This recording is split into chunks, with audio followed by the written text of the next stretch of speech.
Welcome to your Daily 5 for Wednesday, March 27th, 2024.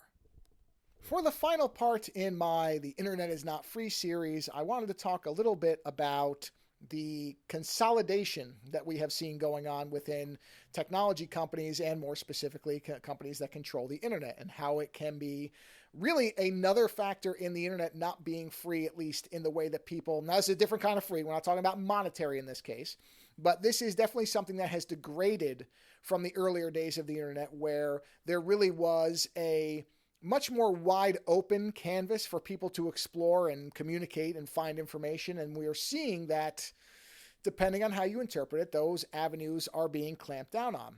Now, on one side, we have seen fewer and fewer companies that control more and more of the avenues that we access content online.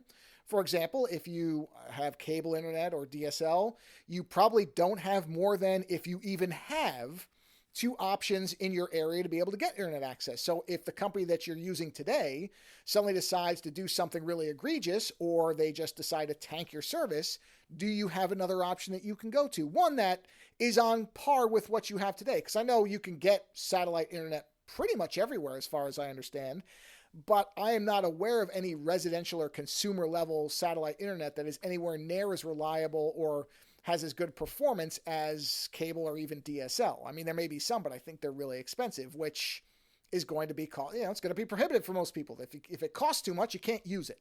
So in essence, it might as well not exist. So there is the consolidation problem where, and they've played around with this idea that subscribers can watch certain content for free or at a discount or subscribe to certain things. They haven't gone into the punitive direction too far, although I think there have been a couple of cases where things have cost more if you weren't on their service or weren't watching their content. So that's also a problem where these same companies not only control the means of delivery, but what is being delivered. Can't see how that would ever be an issue. And also, if you think about how you search for things online, most people, I think, when you say the word search, they immediately equate that word with the word Google. Google is search for most people. And while Google search certainly it became dominant because it was such a wonderful and effective tool in the early days, there have been complaints for a long time, probably going on now, I guess a decade, that Google search results have been becoming worse and worse. I bailed on it, I want to say 7-8 years ago now. I don't remember exactly. Now I'm using effectively Bing search because that's what DuckDuckGo runs on. So it's not that Bing is necessarily demonstrably superior. I'm not going to sit here and tell you that Bing is without doubt a better search result, but I just found that I'm getting more relevant results through it. So for me, it is a better search engine. There have been others that have come that have tried to be some kind of competitor to Google. I don't think any have really broken through. Some have already folded. I know there were a couple of paid options that came and went. And that is a problem because if you just look at how Google is running most of its other services, or I guess Alphabet technically, depending on how you break it down, it's not like I have a lot of faith that the company knows what it's doing. It has been cruising on search for a long time because it got there so much further ahead of everybody else, but there is no reason for us to expect that that will last forever. And that may be the most important point of all of these fives that I've done, is Steve had pointed out that most people don't care about the things that I'm talking about here. They just want whatever it is to come to them without any cost or without any barriers, without any headache. And that's fine, so long as what you're using is coming to you reliably.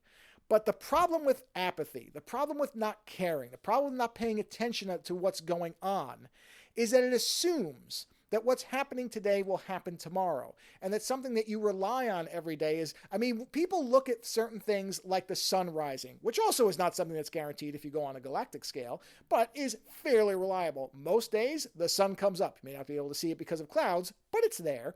And I think a lot of people treat too many things that way, where there are these expectations that are really subject to a lot of things in the background not changing. And we know that many of the companies that control many of the things that we rely on, their bottom line, their priority is going to be making money. And they are doing things constantly to try to make more money and to get more out of you. And if that ever becomes limited, or if they feel like it's not worth it, then something that you thought was going to be there for you all the time can vanish or could change in a really horrible way. So that's why it is important to pay attention to this stuff. It is important to care, to know what's going on, to at least pay attention, because again, you don't want to get caught where one day what you thought was a floor under your feet turns to sand. Later.